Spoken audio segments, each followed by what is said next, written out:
এই তিনটি রাশির ব্যক্তিদের জীবনে কখনো পরাজিত হতে হয় না, কারণ এই তিনটি রাশি মহাদেবের কাছে অত্যন্ত প্রিয়। তাই আপনি সত্যিই খুব ভাগ্যবান হবেন যদি এর মধ্যে একটিও রাশি আপনার হয়ে থাকে। জানার আগে হে ভোলেনাথ, তোমার ছেলেমেয়েরা যারা লাইক করে কমেন্টে তোমার নাম লিখছে তাদের তুমি সব বিপদে রক্ষা করো। নাম্বার 1, তুলা রাশি। এই রাশির ব্যক্তিদের প্রতি মহাদেব অত্যন্ত প্রসন্ন হয়ে থাকেন। ভগবান শিবের কৃপা থাকার কারণে তুলা রাশির লোকদের জীবন শান্তি ও খুশিতে ভরে যায়। নাম্বার 2, মেষ রাশি। এই রাশির লোকেদের ওপর ভগবান শিবের বিশেষ কৃপা থাকে। জীবনে যে কোনো কর্মে মেষ রাশির লোকদের ভগবান শিব কখনোই নিরাশ হতে দেন না।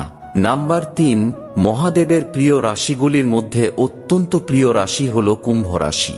এই রাশির লোকেদের খুব বেশি পরিশ্রম করতে হয় না, খুব কম সময়ের মধ্যেই এনাদের সফলতার প্রাপ্তি হয়।